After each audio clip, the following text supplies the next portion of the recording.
decided to keep the face that time. Hopefully it actually translates into the video.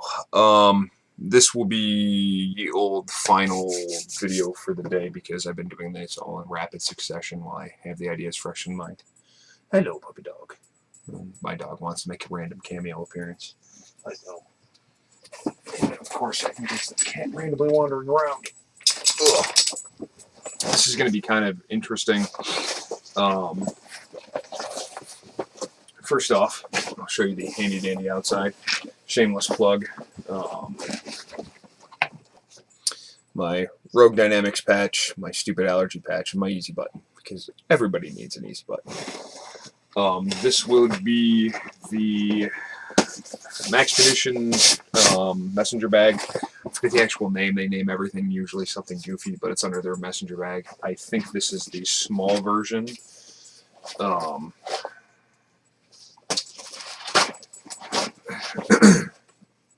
Yeah, I believe this is the small version. Bag kind of goes around like so. 9 times out of 10, you know, normal messenger bag type stuff. Little pocket on the front. This is actually from one of their Janus extension pouches. But normally, I mean, just randomly wandering around, goes over the back. You know, goes over the back nice and easy. Even under heavy load, which I have loaded this thing out pretty good. I've used it at a couple of classes.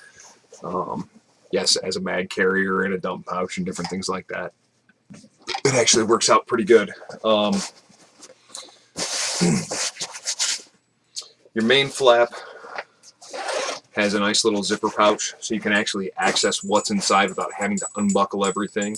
It's not as easy as I would like it, but again, most other, I'd say 99% of other messenger bags don't have anything like this.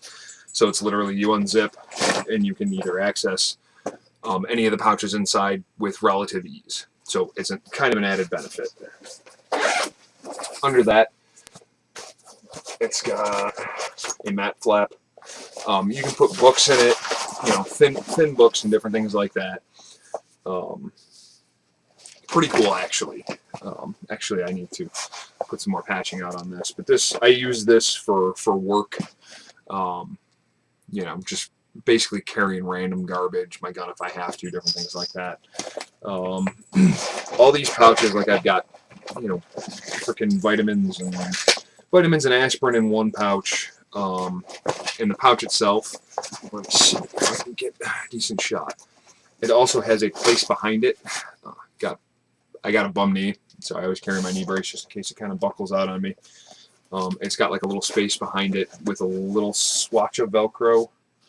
It's got a little swatch of Velcro on the back that you can actually stick any other Velcro pouches. It's only about 2 inches wide, so you really got to watch what you stick to it. On the other side, it's just more for like documents or notebooks. You can fit a steno pad or like a little black book style phone book, or you know, a little writing pad or anything like that right down behind there. I've stuck maps in there for when I was traveling, just to have, because I'm still one of those paper guys.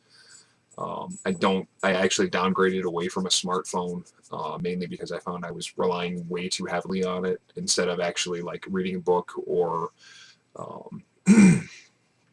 you know, just driving to find out where I was at, or asking for directions, or using a physical map. I was using the GPS, and it was just super distracting. So I actually downgraded to a military grade little Motorola E. I think it's Motorola. Maybe it's Verizon. Rubberized, you know, gasketed, freaking, you know, lovely little flip phone. And I'll tell you what, I love it. I love being able to not be on, you know, not be on Facebook 24/7 or dealing with other email or other bullshit. All this, every piece of Velcro Maxpedition puts on something is not cheapo Velcro. It's always very stiff, very sturdy, and it definitely takes a severe yank to rip out. This I use as my pistol pouch. I had a paperwork issue with the state of Ohio, so while I am uniformed, while I'm actually uniformed, I can't carry a firearm. Hopefully that'll be corrected the next week or two. It's kind of annoying. So I can't carry it actually on my hip, which drives me absolutely insane. However, I do carry it in my bag. Maxpedition actually made a Velcro pouch that is a pistol carrier, and it's got room for one extra magazine. I've got it rigged. Let's see, just all my other shit set up here.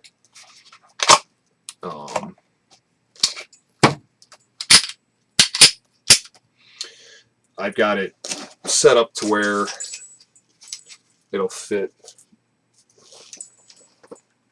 Oh, sorry, there's the cat getting fucking frisky over there.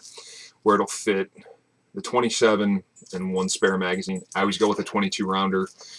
Yeah, it's going to look stupid, but if the opportunity ever arises where shit goes downhill, I carry it. This comes with 2 mag stock. The 27 comes with the 2 short mag stock. I always carry one in the gun, and I toss one in my pocket. I use Vertex pants instead of like 511. They're a little bit more like cargo pants instead of like tactical pants. They're still made out of the same materials and they stand up the same, but they just look a little bit cleaner on the outside. So that kind of sets it up. So I put 1 mag in my pocket. 1 mag in my pocket, 1 mag in my gun, and then I've got this waiting in backup. If I can't solve a problem with 42 rounds, you'll be going to my funeral. There's no crying allowed. Everybody has to take 2 shots on walking in the door. I don't care if you don't drink. Anybody that cries or weeps or does any of that stupid shit gets kicked out. So, yeah, if I can't solve something with 42 rounds, those are still stiff. I've had these magazines for a long time, and they're full loaded. That's the only thing I don't like about them, is they're really stiff to lock into place from a closed bolt position. If slides back, slides lock to the rear, slide right in like normal. But it's just when it's closed, it's like you really gotta freaking ride it home. Yes, it looks dumb. Yeah, you've got that little bit riding out. I mean, you can almost like two-handed sword the thing.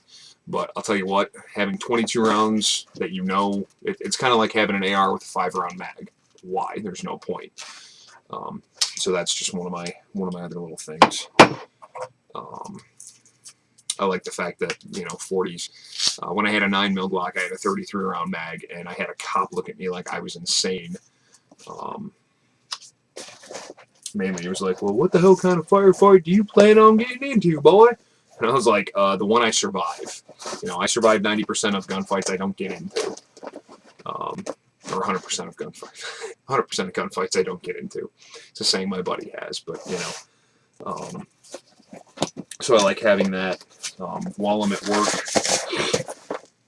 While I'm at work, it stays sealed, so nobody can easily see it or look at it or anything like that. If I was wandering around and I chose this instead of my hip to carry it, whether I'm in shorts or sweatpants or different things like that, you can take the flap, kind of fold it in half again. And there's a little Velcro piece that it'll stick to so it can be open.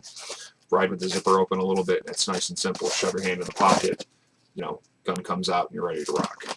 And from this angle, yeah, it looks really retarded. I look like I have no idea carrying a firearm, but again, I'm sitting like I'm on a bus. Now, normally, I did used to carry the IFAK kit that I bought from Rogue Dynamics in here. I decided that I wanted that kit more for my gun belt. For when I went to competitions. I have worn it on my armor more than a couple of times. I'm still trying to figure out where that fits as far as my gear goes. It's a great kit. It actually came with a nice little letter from the owner, kind of like thanks for the support and all kinds of shit. And it actually really means a lot to me, which is why I buy shit from people I know. So again, it's work. I have a portable DVD player. Kind of lazy occasionally.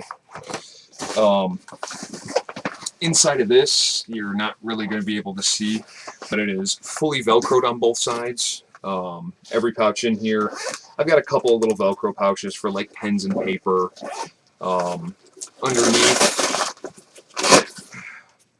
Underneath that, I bought one of the little Maxpedition fold-over pouches.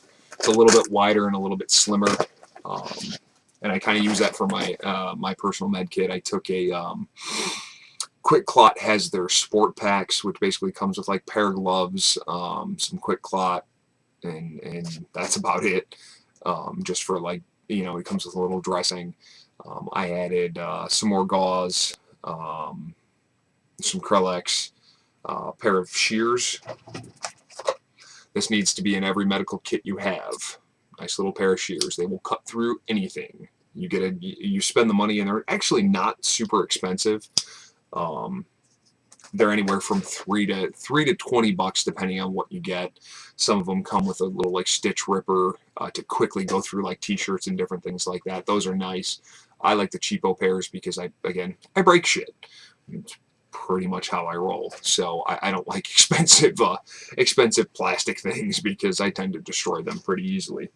But that's basically what I carry in my little everyday messenger bag. You know, I've got at least one 22 round magazine. I've got a small personal first aid kit. Again, I throw like Band-Aids and Neosporin in there just in case. You know, this Janus extension pouch is probably the coolest thing that I have on here, outside of my Rogue patch, of course, because, you know, who wants to be normal? This is a lovely little thing. Normally it comes with an extension buckle. I found that even at its shortest setting, it didn't ride up as high as I wanted it to be. I don't like shit riding around my hips. If it bangs me in the knee, it just fucking hurts and it looks too much like a purse. I like stuff that rides a little bit higher on the waist. Just so, one, if I've got to run with it, I can just reach my hand down, grab the bottom, and go. Whereas if you've got something with a long buckle, or a long like shoulder strap, it's going to be swaying, and the likelihood that it could get caught on something or catch you up and trip you is way, way higher. Some of the SF guys, I'm sure, can probably either side with me or side against me on that, as far as like stuff hanging down too far, it getting in the way of everything. But this came from an extension pouch. I took the buckle off and just slid it over the actual shoulder strap, and it's got little bungee cords on it, so I kind of tied it onto one of the other little things so it kind of stayed down there. And you can still move it. I mean, it'll move on the bungee a little bit more depending on where it is, but most of the time it rides down nice right in front. Inside is probably what I think everybody needs to carry. Yes, this would be flashlight number 2 if I'm carrying all my stuff properly. It's from Gander Mountain. Oh, there we go. It's from Gander Mountain. It's about a 150 lumen. I think, yeah, it goes from high to low to strobe. It's an LED. It runs on CR123s, which I'm all for using AA's and AAA's, but a lot of the tactical flashlights run on 123s. They're kind of hard to find unless you go to like specific stores like Bass Pro or Gander Mountain. You can't find them at like Kmart or Walmart or anything like that, unless you're from a really cool town that has that shit at Walmart. But they're definitely worth having around. It's got like a 2 or 3 hour runtime on it. You know, for a short range scenario, you know, through work and different things like that, I think I go through maybe a set of batteries every 8 months, 9 months, through just normal use. So even with a 2.5, 3 hour runtime, they don't run out. Every single flashlight like this will have a shut off to where it won't go on high mode if the batteries are too low, because it won't have the right power draw. So even there, what I'll do is I'll pull the batteries out, I'll put X's on to the top and bottom, put them in a box, like a Surefire box or another storage box, and I'll write on them dead batteries, because even at 15 lumens, you know, hey, if I need a little bit of light, all my batteries are dead, I'm in the middle of nowhere, or the power's been out for forever, or you never know, you know, throw one of those in, you know, even on low mode, it's not as bright. This is actually, the camera is picking up the light differently, but it's still enough to where I can, you know, read a map, dig through a bag, something like that. This little rinky-dinky doodah is something I've got to actually take out of here because it's a little bit bulkier. It's their Maxpedition's gear retractor. I kind of bought one just to see what it was like. They have a large version and a small version. I got the large version just in case. It's got an all-metal carabiner type style lock on top, metal cord on the bottom, and then this is just probably like 550, you know, like single 550-ish the little like liner strand. I don't know what the hell it's called. I'm not, again, jarhead, not so smart. I had an idea for this, and I was like, oh cool, I'm gonna put this nifty little thing and have it, and it just really didn't work out. Again, if you're a gear queer like some of us are, you find that you have spare stuff everywhere. So I gotta pull that out and deal with it on something else. I was actually thinking of putting a set of shears on it, but I just can't get it to fit right in the bag. So, the other thing I have in here, which is something everybody needs, period, under every circumstance, little multi-tool. This is a Leatherman Skeletool. I think they're probably 50 or 60 bucks. Nice little pocket knife that's actually really sharp. Leatherman really does knives correctly. It also has like a little bottle opener, carabiner, doohickey. It does have a flathead and a Phillips screwdriver on it, so it's little and it's light, and it does have a wire cutter and a wire stripper for basic stuff. I mean, this is about the basic multi-tool. Let me get you a little better kind of gig for that. This is about as basic as most multi-tools get. The pliers are really easy to deal with, but in a pinch, I mean, I've used this to work on my car, do little wiring projects and stuff like that, so I have actually gotten some decent use out of it. It does have a pocket clip that sits pretty nicely. Again, Leatherman usually does really good work. Oh, sorry, I have Facebook running in the background, so I'm going to occasionally get distracted.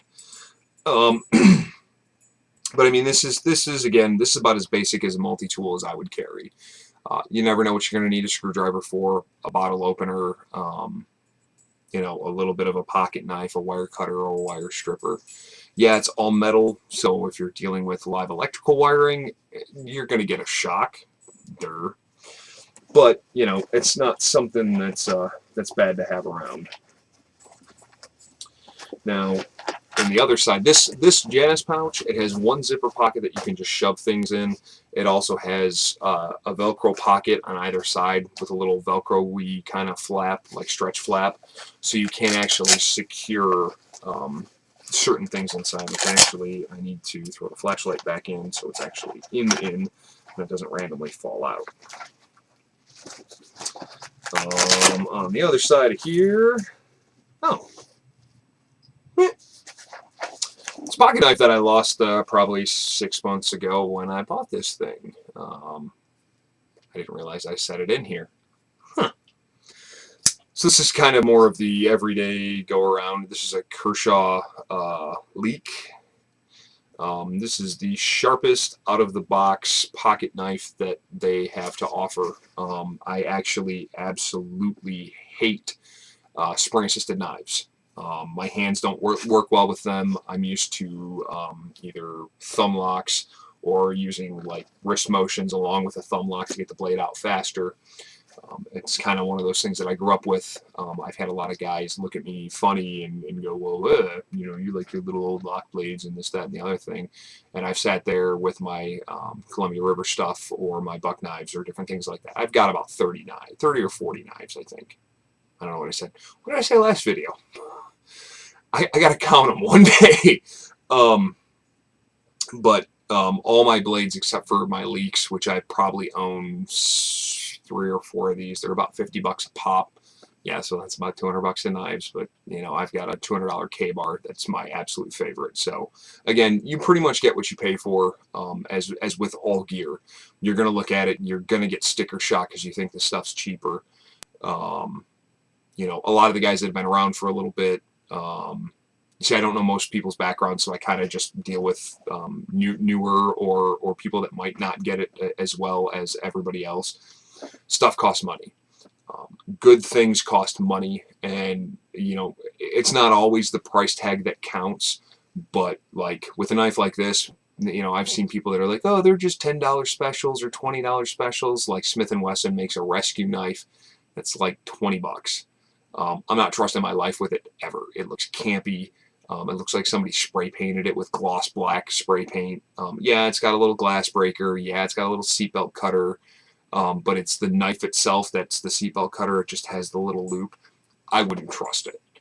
Not because Smith & Wesson makes bad products, but I've dealt with $20 knives before. I've broken them left, right, and center, or, you know, the springs came out, or the screws came loose, or, you know, you really get what you pay for. And for 50 bucks, I mean, for me to say that, hey, I found a spring-assisted knife that I actually like, is actually saying something, because I hate spring assists with a fervent fucking passion. Yes, stress, fervent fucking passion.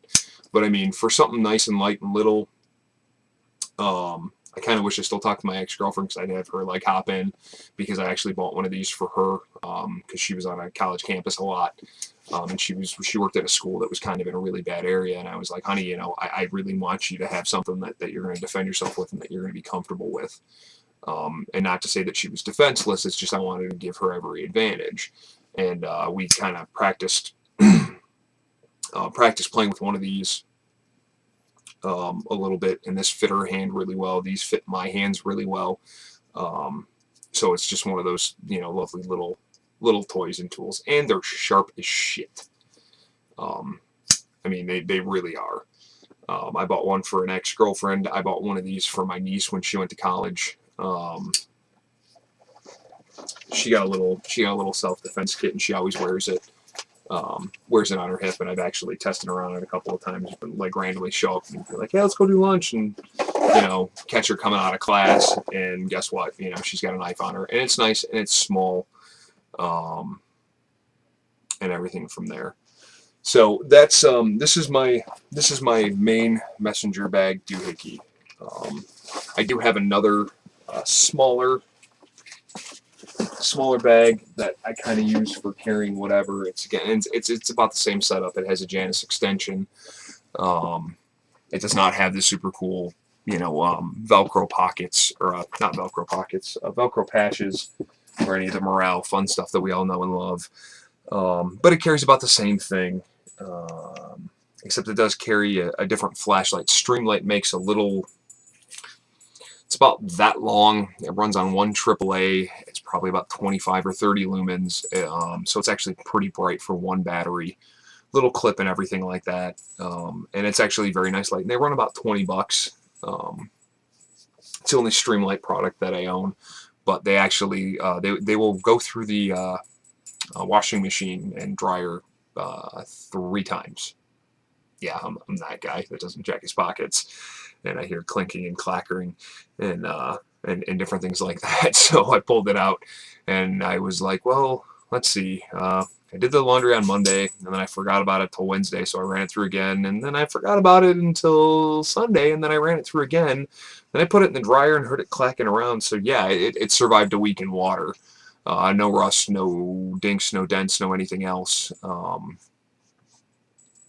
And it still works perfectly. So Streamlight makes good stuff too. Let me know what you think. Comments, questions, different things like that. Sorry about the dog randomly wandering around in the background. She's always curious to what I'm doing. And take care, guys.